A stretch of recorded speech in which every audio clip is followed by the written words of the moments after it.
it was really interesting. I was sitting at my house in front of a computer, and ironically enough, Keely Davis, the Sparta guitar player, did all the work for us, the web design, everything.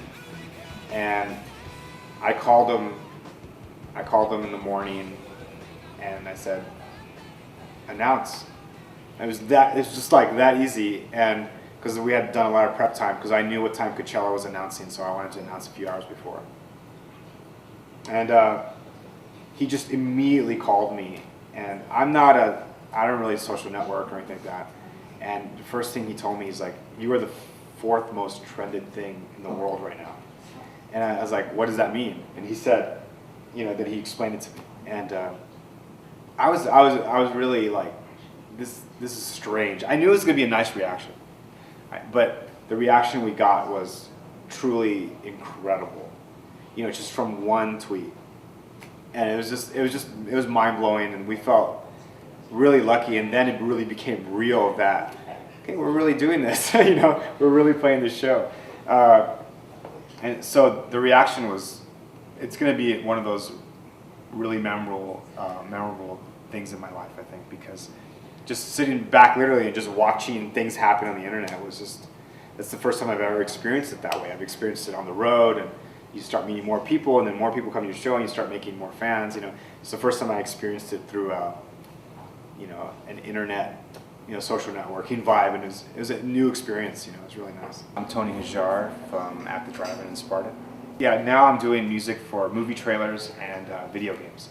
So I started down in 2008, and I was lucky enough to meet a friend that got me into it a lot quicker than most, and we became really good partners and a good writing team. And right now, we just finished a disc that went out to all the music studios and all that, and we'll be at the end of this year working on a pretty large video game. The video game I can't tell you yet because I haven't signed the contract yet. So, but the movies we got,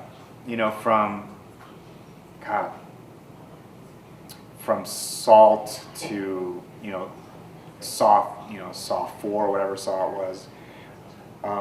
I'm so bad at remembering these. We've done a lot of films. Resident Evil, the video game, That Spot, True Grit. God. There's been a lot. I mean, we've been very lucky in that respect, thankfully. And I just can't think of it right now. Sorry. I got into At the Drive-In. I was playing in a band called 2 Edge, and I had just joined that band, and I could tell that some of the guys didn't really want to go out and really do it. And so I had heard that At the Drive-In had just finished a record called Acrobatic Tenement, and so they were going to tour on it, and they needed a drummer, and I said, well, I don't even know these guys. I knew Jim because I actually worked at this coffee shop that all the bands used to play in, so that's how I met everybody. And I knew right when I met those guys that these were the guys that were going to go give up everything and go on a tour and struggle and starve and the whole 9 yards. And so I was here at UTEP, and I was on my last semester, all electives, and I decided, you know what, I'm not gonna sign up this year. So I dropped out, went on the road, and kind of starved and slept on floors and slept on in the van every day, and then came back and then got my degree, and then finished my degree, and it was really a good feeling to have that done, and then I was ready to go on and do other things. I think what led to the breakup, besides extreme exhaustion, we went from a band that no one cared about to a band that everyone cared about. So when that happened, we had been touring nonstop for years prior to that. So I think with all the pressure, and usually when a band breaks, they break in one country, then they break in other countries. We broke all over the world at the same time. And I think that sheer exhaustion and pressure really got to us. And really it wasn't this big interpersonal thing, luckily. And that's why we're back today. It was more, I think we were just done with the whole process of At the DriveIn. And, you know, it is sad, and I think we're all sad that it happened that way, but, you know, unfortunately or fortunately, that's how life happens. And we're just really lucky to come back, a band from El Paso, Texas, come back and be this accepted.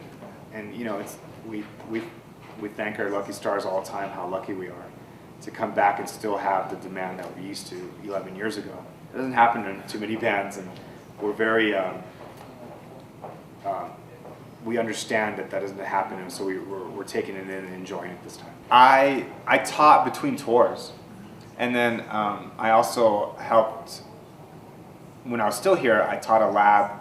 I helped my professor teach a lab, and we were teaching high school chemistry teachers different labs. It's kind of funny. And then I substitute taught for money between tours, to be honest, and taught like algebra and calculus to high school students. And I would get taken to the office because people thought I was a student sometimes, and it's kind of funny. But it was a lot of fun. I actually enjoyed it. You know, I appreciate everyone here in this town. I don't live here anymore, but I still have a very, very deep appreciation for the people. And me not living in the city, I don't think would have given me the hard work ethic that I have now, because people work hard. I grew up and my family kind of dissipated, and I was like living with different friends and stuff like that off and on.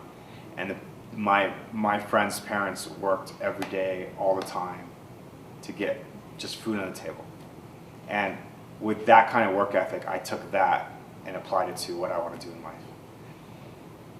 And so I think I just, you know, for El Paso, it's a very special feeling in my heart, because the fans, there's no other, because it's our hometown. It's never going to be the same. And I'm just very thankful. And I remember how great they were to us when we played here in Sparta in November, and it was just a great feeling to experience that again. What brought me to El Paso was a civil war in Beirut, Lebanon. My family were refugees, and we had a lot of family here in El Paso, of all places, and so this was just the place to come. So in 1979, I was 5 years old, we all moved here, and I stayed here till around 1999 when I decided to move to LA between tours and stuff. But it's an odd reason why I came to El Paso, but you know, I'm so glad it worked out that way. I think my whole family was a very scary, like surreal experience. You know, my siblings, you know, they had experienced school there, and they're coming to a new country, a new language. Luckily, they had learned it. And for me, I was still young. I hadn't really started school yet, and I think it was a lot easier of a transition for me. And when I did start school, I made friends pretty quickly, friends that I have to this day, to be honest with you. So I got really lucky having, you know, great friendships and to help me with that transition of being in a whole new country. You know, I was 5, 6 years old when I met these guys, and they're still my best friends to this day. Okay. I didn't really meet my band members until, and actually Paul, I've been playing with him since I was 17, and I've been in 4 bands with him. I didn't realize that. So I played with Paul forever, you know. Mostly him on bass, but in Sparta he played guitar for a while. So yeah, I've experienced a lot of music with Paul. I think initially it started with Paul calling me a lot. He was playing Mars Volta at that time, and we started just hanging out more and talking, and you know, he kind of wanted, what Paul wanted more than anything was not at the DriveIn to get together musically. That would have been icing on the cake. But he missed everyone's friendships, because we had really strong bonds and a great friendship in that band. And you can't tour the way we toured if you didn't. You can't live the way we lived if you didn't have close relationships. And he was the one that really put us together again, just to talk and hang out and be friends again. And that was the beginning of it. And that was kind of like in 2009 that we got together and did that. And then And then we started talking more. There's a lot of business coming around. That we just got relationship with Command back from our old label. So there was like a lot of business to talk about. And so we started talking more and more. And then, you know, we decided in November of last year to kind of all sneak into El Paso and then go jam at Jim's studio, Clap of Thunder, and just see if there's any kind of chemistry. We played no old songs. We just played, literally just jammed whatever came for like 5-6 days. And we knew right then and there the chemistry was still there. We knew the relationships were there, but you know in 5 minutes if there's chemistry musically. And especially for the amount of time we've done this, you know immediately. It doesn't matter who you're in the room with, you know if you can click with them or not. And it just felt natural. It felt just like, you know, 11 years before, but we all played better. And so that was the big plus, you know. Preparations are coming on really well.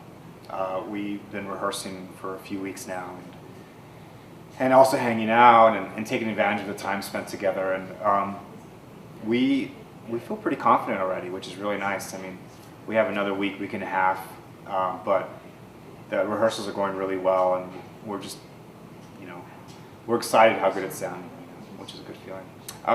We were rehearsing in Los Angeles, and then we're going to rehearsing here a little bit, and probably a little bit more in Los Angeles.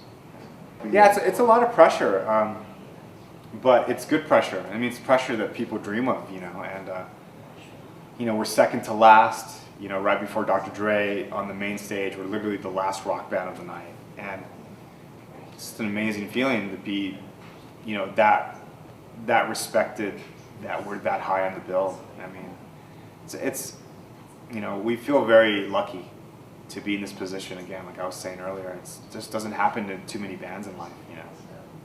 You know, I like this quote that Jim always says, you know, we're ending everything right now with a question mark instead of a period. And you know, right now it's really about going out there, playing shows, playing the old songs, and enjoying that, and taking that in a little bit. And if that leads to anything else, then okay, you know. But right now it's all about these shows and having a good time with these shows, you know. Because I think at the end of the drive-in, we weren't having the best time. I think we want to come back and make it right first. That's the first thing on our list.